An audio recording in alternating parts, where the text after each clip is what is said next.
Inilah ketupat. Kenapa begitu melekat dan sejak kapan budaya ketupat lekat dengan hari raya?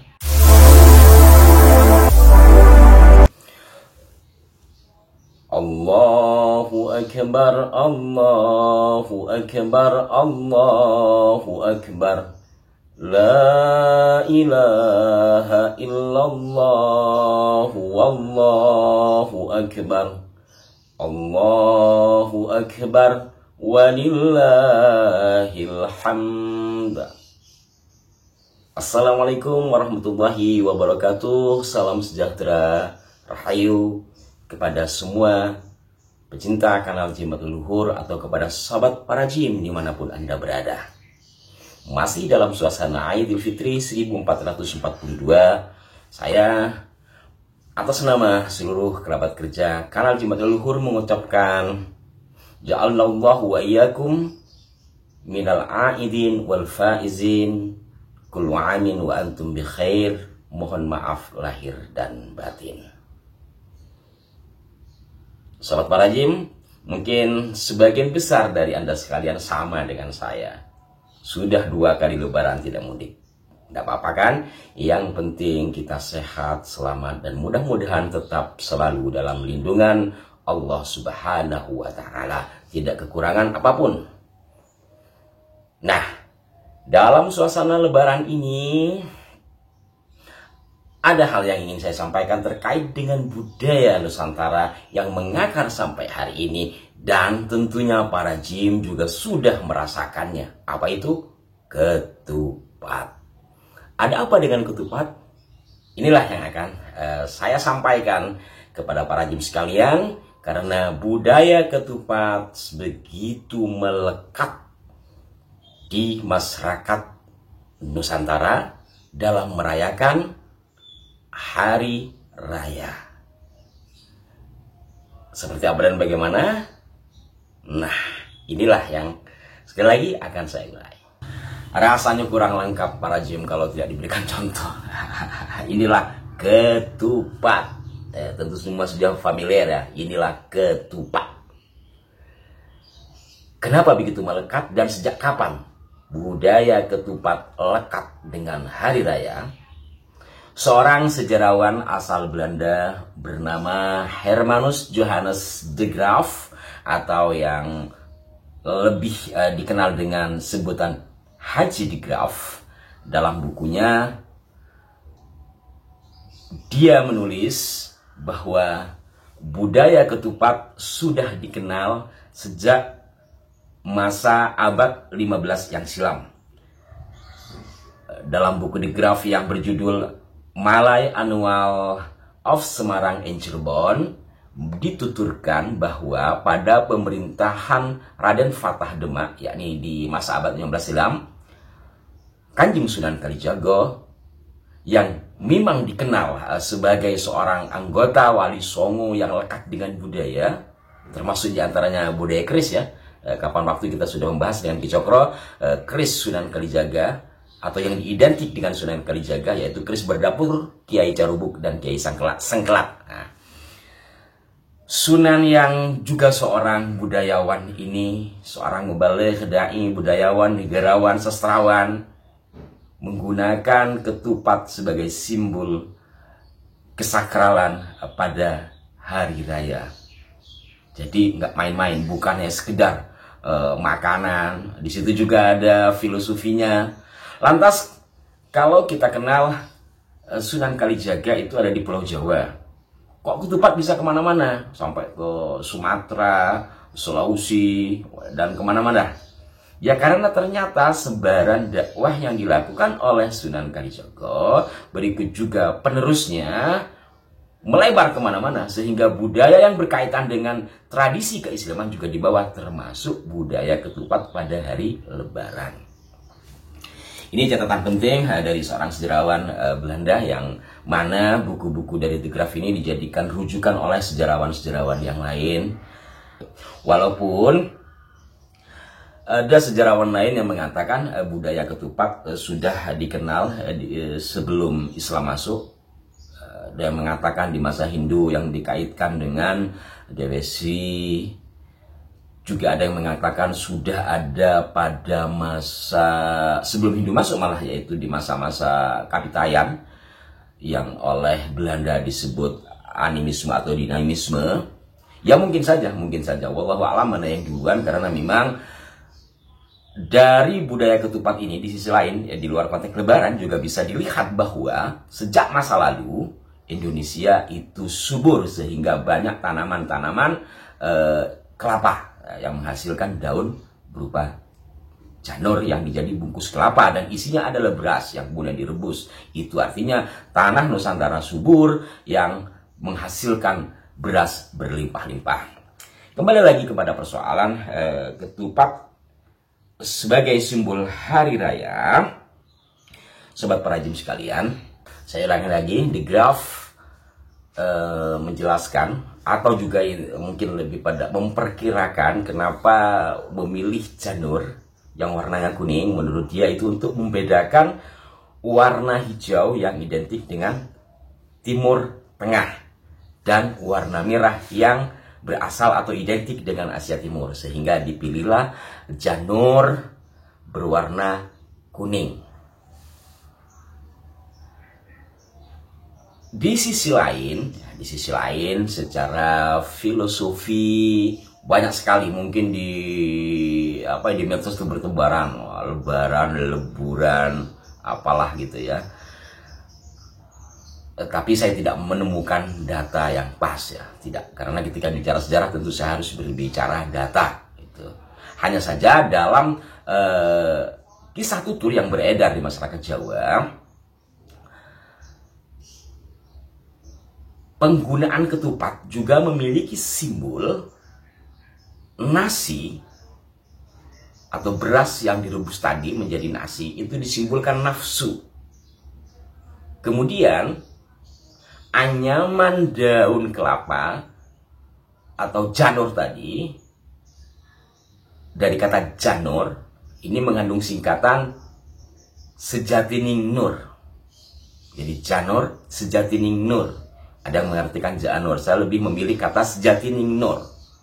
Apa artinya? Bahwa ketika kita berpuasa dan setelah berpuasa, kita harus mengikat nafsu kita untuk tidak melakukan hal-hal yang dilarang oleh agama ataupun oleh pemerintah dengan Sejatining Nur, dengan kepentingan hati atau hati nurani. Luar biasa kan? Itu salah satu filosofi atau simbol dari penggunaan ketupat yang saya ketahui dari kisah tutur, ya. Bukan dari digraf, dari kisah tutur. Ya silahkan yang lain juga ada berpendapat ABCD, pada intinya adalah bernilai kebaikan. Begitu kan sobat-sobat jimat leluhur. Ya, nanti kita makan ketupat bareng ya.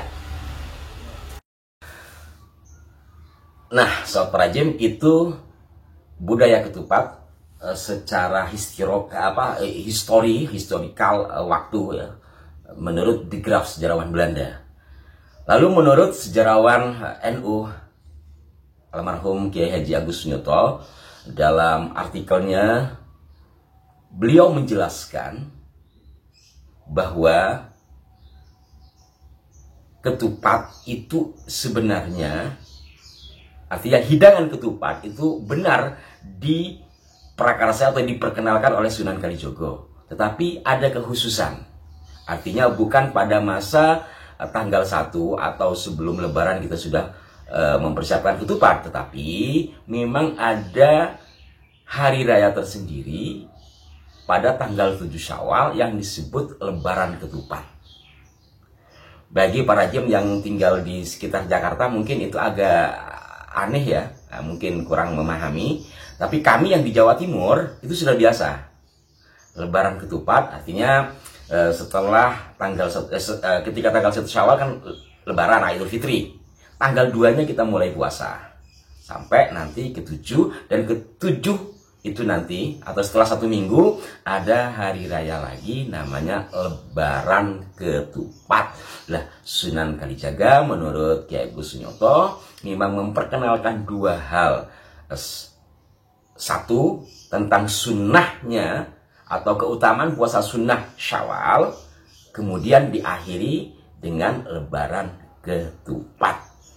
Dia juga menyebutkan istilah ketupat ini menurut beliau berasal dari istilah Arab, yaitu kafah atau kafatan. Karena di lidah Jawa, maka kata kafatan atau kafah menjadi kupat. Maka sebagian orang ada yang mengatakan kupat, ketupat, ketumpat, topak. Nah, tapi tetap intinya sama. Ki Agus Sunyarto menjelaskan bahwa pada saat itu Kanjeng Sunan Kalijaga mendakwahkan kepada masyarakat untuk melaksanakan puasa sunat bulan Syawal dengan merujuk kepada hadis. Saya baca hadisnya ya. Man shoma Ramadhana thumma atba'ahu sittan min Syawalin kana kasyiyamid dahri. Saya ulangi lagi. Man shoma Ramadhana thumma atba'ahu sittan min Syawalin kana kasyiyamid dahri. Artinya barang siapa yang berpuasa Ramadan kemudian dilanjutkan dengan 6 hari di bulan Syawal, maka seperti pahala puasa setahun. Karena demikian luar biasanya fadilah atau keutamaan dari puasa bulan Syawal ini, maka Sunan Kalijaga memperkenalkan dengan nilai budayanya juga. Sehingga ketika sudah Ramadan tam sempurna diselesaikan 1 bulan, lebaran sehari, lalu dilanjutkan dengan puasa sunnah Syawal. Ketika sudah sunnah Syawal, maka dianggap sempurna atau kafah dalam bahasa Arabnya, atau kafatan. Maka dari kata kafatan ini menurut beliau menjadi kata kupat. Wallahu alam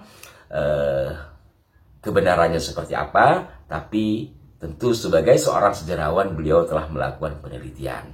Ya, begitu sobat Farajim. Ada 2 hal yang penting yang mesti kita ingat terkait dengan budaya bangsa Nusantara pada masa Lebaran, adanya ketupat. Ya, adanya ketupat sebagai simbol hari raya yang diperkenalkan oleh Sunan Kalijaga pada masa Demak. Kemudian juga ada Lebaran ketupat yang juga menurut Ki Agus Sunyarto diperkenalkan oleh Sunan Kalijaga, sehingga sampai hari ini di Jawa Timur, kalau para jim yang ada di Jawa Timur mungkin paham, para jim yang ada di Jombang, Madura, mana lagi Surabaya, assalamualaikum semua. Nah, nanti setelah ini ada Lebaran ketupat dan dirayakan ya. Nah, Lebaran ketupat namanya juga Lebaran ketupat ya pakai ketupat. Bahkan kalau saya masa kecil dulu itu sapi aja dikawin ketupat, itu kambing dan segala macamnya. Walaupun nanti ada yang mengatakan sejarawan bahwa mengalungkan ketupat pada sapi, pada binatang ya piaraan atau digantung di rumah juga dikatakan sebagai budaya animisme, atau mungkin lebih tepat itu adalah budaya agama Jawa yang disebut Kapitayan. Wallahu alam. Yang pasti sampai hari ini sebenarnya di sebagian daerah di Madura itu masih menggunakan itu. Ada Lebaran ketupat, pagi-pagi menyerahkan ketupat, didoakan ya. Kemudian sebagainya lagi dikalungkan kepada ternak piaraannya. Tapi bukan dimakankan, setelah itu diambil lalu diserahkan kepada anak-anak yang luput. Intinya berbagi kebahagiaan. Cukup ya para jim, mudah-mudahan kita semua selalu terasa dalam lindungan Tuhan yang Maha Kuasa. Mudah-mudahan apa yang sampaikan ini bernilai manfaat, sehingga kita tahu sejarah sendiri ya. Kadang-kadang saya juga mikir para jim ya. Untuk tahu Indonesia, saya bertanya sama orang Belanda. Artinya apa? Itu membaca bukunya orang-orang luar negeri.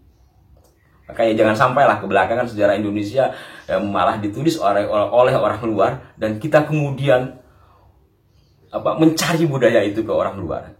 Ya, marilah budaya kita agungkan bersama. Budaya kita lestarikan bersama. Setuju? Sahabat para jam, apabila bahasan ini dirasa bermanfaat, ya mohon disebar ke yang lain. Mudah-mudahan bisa bernilai jariah. Lagi atas nama kanal Jimat Leluhur mengucapkan mohon maaf lahir dan batin.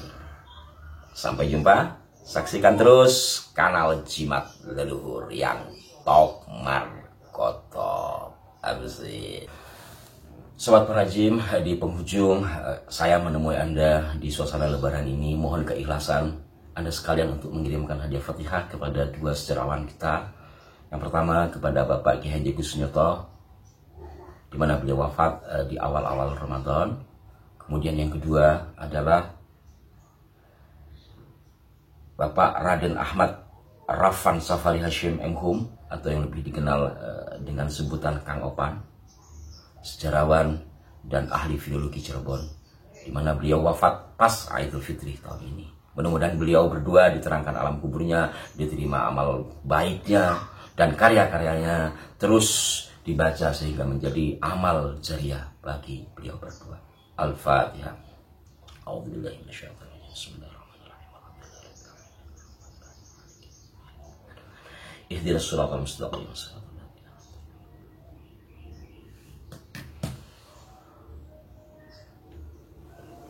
Terima kasih Sobat Parajim. Mohon dukung kanal ini. Jikalau dirasa bermanfaat, mohon disebar ke yang lain. Dan mudah-mudahan ini juga menjadi bagian dari upaya melestarikan budaya bangsa ini. Saksikan terus kanal Jimat Leluhur yang insya Allah akan terus mengulas sesuatu yang top markatok.